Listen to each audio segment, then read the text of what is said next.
It wasn't a fine or an angry letter that shattered my peace. It was the sickening snip of a padlock being cut in my own driveway. A neighbor, an HOA board member obsessed with control, had decided my prized vehicle was a violation. In broad daylight, she had taken matters into her own hands, believing her authority gave her the right to destroy private property. She thought she was delivering a lesson in compliance, but what she was about to discover was a truth far more dangerous than she could have ever imagined.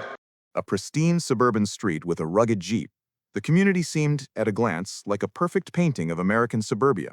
Manicured lawns stretched out in uniform green lines, and the houses were painted in a peaceful, muted palette. For the resident who had recently moved in, it was the ideal escape, a quiet, predictable haven away from the demanding, high-stakes nature of his work. He had chosen this neighborhood for its serenity, for the promise of a life unburdened by conflict. But the real heart of the resident's existence wasn't in the carefully arranged potted plants or the flawless lawn.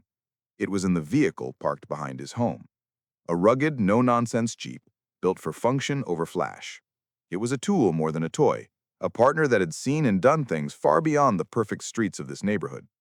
Unlike the shiny sedans and polished SUVs that lined the block, this vehicle was a reflection of a different world entirely. To protect its unique and valuable contents, a heavy-duty reinforced padlock leading to its parking area. It was a simple private security measure, a small detail that no one outside of his personal life should have noticed. Yet there was one person who noticed everything, an HOA board member, a self-appointed guardian of the community's perfect facade. She was known not for her kindness, but for her unwavering gaze and her absolute obsession with order.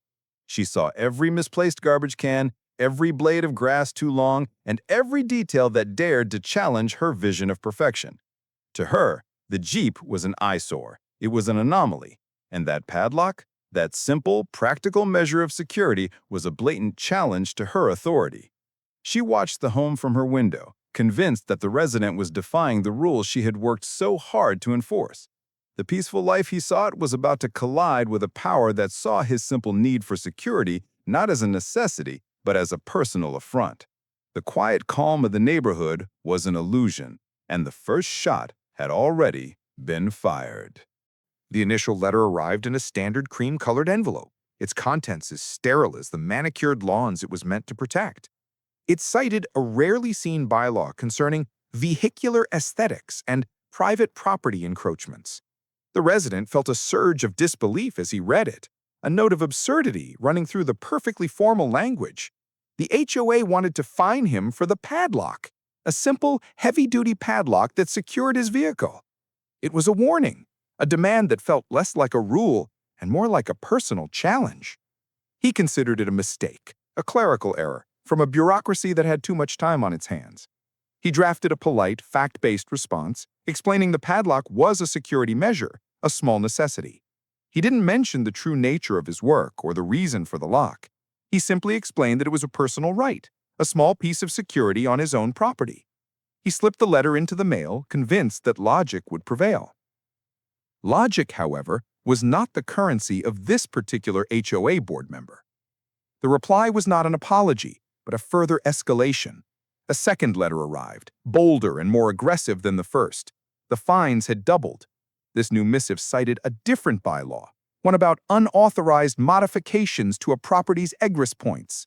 The language was intentionally convoluted, designed to confuse and intimidate. It was no longer about the padlock itself, but about the very gate it was attached to. The resident's initial frustration curdled into a cold, sinking feeling. He wasn't dealing with a misunderstanding. He was dealing with a campaign. A new kind of tension began to settle over the neighborhood. The peaceful calm was replaced by a sense of being constantly watched. The resident would catch fleeting glimpses of the board member from his window. A curtain would twitch. A car would linger just a moment too long at the end of the street. It was a silent, unnerving surveillance that left him with a prickling sensation on the back of his neck. The feeling of being monitored turned the solace of his home into a cage. He started taking different routes to and from his driveway, hoping to outmaneuver her silent, unwavering gaze. He felt her presence everywhere, a constant, low-level thrum of anxiety. He tried to appease her, to make the Jeep less of an eyesore in her perfect world. He purchased a heavy, dark tarp, hoping to cover the vehicle and hide the offending padlock. It was a compromise, a small surrender to a larger force. But the very next day, a third letter appeared.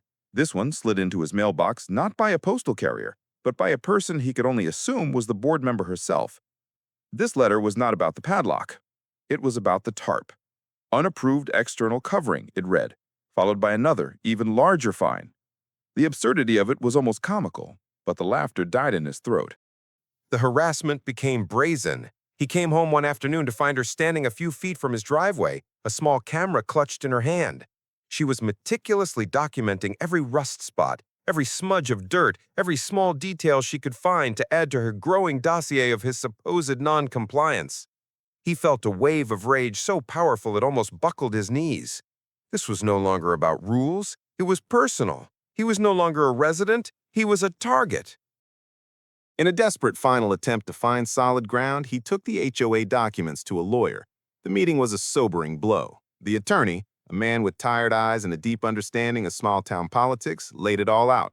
The bylaws were an ironclad contract. He had signed them, and their language gave the board a startling amount of power to define aesthetics and nuisance. He was advised that compliance, however frustrating, was his only real option. The resident felt a profound sense of helplessness. He was trapped, surrounded by offensive legal print and a neighbor's relentless vendetta. He returned home, defeated. He was on the verge of admitting surrender, of finding a new place to live, of giving up the work that made the Jeep a necessity. The board member had won, or so he thought. The final straw arrived not in an envelope, but in the form of a formal notice taped to his front door. It was an ultimatum, a final declaration of war. The notice stated that the padlock and the vehicle were a public and ongoing nuisance and will be removed by an HOA-approved tow company within 48 hours. But the resident's gut told him she wouldn't wait. She had already taken it to the limit. The harassment, the fines, the legal dead end, it had all been a prelude. He pulled into his driveway a few hours later, a weariness deep in his bones. But his fatigue vanished, replaced by a shock that turned his blood to ice. There on the lawn beside his vehicle were her gardening gloves. A pair of worn red bolt cutters lay beside them, glinting in the late afternoon sun. The gate was wide open and the padlock was gone. He looked up, and in the window across the street, the curtain was already beginning to move. The sight of the sheared padlock lying in the grass turned the resident's frustration into a cold, bone-deep fury. The bolt cutters, discarded casually beside his vehicle, felt like an act of personal violence. He looked up, and there she was, the HOA board member, standing in her doorway with a look of smug satisfaction on her face. She had done it. She had finally gone too far, stepping beyond the petty threats and into a tangible act of destruction. He didn't yell. He didn't run up to her door. A different kind of certainty settled over him, one born of quiet confidence. He saw a phone in her hand and knew what she was doing. She was calling the tow company, ensuring her perfect victory. The board member finally emerged from her home, her head held high, a self-satisfied smile on her face. "I gave you plenty of warnings," she said, her voice dripping with a mix of righteous indignation and triumph. "You left me no choice. This is what happens when people refuse to comply." She gestured toward the gate with an imperious wave of her hand. "The tow truck is on its way. You have 1 hour to remove it, or it will be gone for good." She thought she had won. She thought this was the final humiliating act of her long, exhausting war. The resident calmly pulled his own phone from his pocket. Her smile faltered for a moment, confused by his lack of reaction. He ignored her completely, his gaze fixed on the vehicle, his mind already miles away. He made a single call. "This is Agent B14, he said, his voice calm and professional. "My cover is blown. Unit is compromised. Requesting immediate extraction. I need a new rendezvous point." Her eyes widened slightly at the formal, precise language. She opened her mouth to speak, but he held up a hand, silencing her. He continued to speak, giving an address and a brief explanation of the situation, omitting any details she might understand.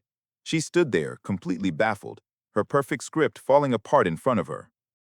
A distant siren began to wail, a low, pulsing sound. She smiled again, a triumphant, almost manic look in her eyes. "There," she declared. "I told you, it's too late now." But the sound was wrong. It wasn't the diesel grumble of a tow truck. It was a different kind of wail, the sound of multiple sirens approaching from different directions. Within moments, 2 black, unmarked SUVs, their lights flashing discreetly, screeched to a halt in front of her perfectly manicured lawn. The doors flew open, and a team of men and women dressed in sharp tactical gear and plainclothes swarmed the property. They moved with a purpose that was both chilling and efficient, surrounding the Jeep, their gazes scanning the street and the houses. The board member's mouth hung open. She backed away, her face a mask of utter confusion. The resident calmly walked over to the lead agent, a woman with a no-nonsense demeanor. He handed her a small, laminated card. She gave a quick, almost imperceptible nod and then turned her attention to the board member. "Ma'am," the agent said, her voice as cold as ice, "you are standing in the middle of a federal operation." The board member stammered, trying to justify herself with HOA bylaws and property rules. She gestured wildly at the Jeep, her voice rising in a desperate pitch. "It's a nuisance. It's an eyesore. It's a violation." The agent cut her off, her voice dropping to a dangerous, authoritative whisper. "You broke the law. You interfered with an active task force investigation. You cut the lock on a secure government vehicle. That is not an HOA matter." As the agents continued to work, the neighbors, drawn out by the sirens, stood on their porches, a silent and stunned audience. They watched as the board member's perfect world of control shattered around her. She was no longer a powerful authority figure. She was just a civilian who had foolishly interfered in something far beyond her understanding. The tow truck she had called arrived and was immediately dismissed by one of the agents. The board member stood alone, a defeated and humiliated figure. Her shoulders slumped, her triumphant smile replaced by an expression of pure, unadulterated horror. The woman who had fought so hard to control every aspect of her neighborhood had just lost control of her entire life. The black SUVs lingered for what felt like an eternity, their occupants quietly debriefing the homeowner. They spoke in hushed tones, their eyes never leaving the now secured Jeep. For the resident, the scene was surreal. The two worlds of his life, his quiet, domestic existence, and his high-stakes professional one, colliding in the most absurd and public of ways. He calmly answered their questions, his gaze occasionally drifting to the woman across the street. She was a statue of pure shock, the bolt cutters still lying uselessly at her feet. As the agents finished their work and prepared to depart, the crowd of onlookers slowly dispersed.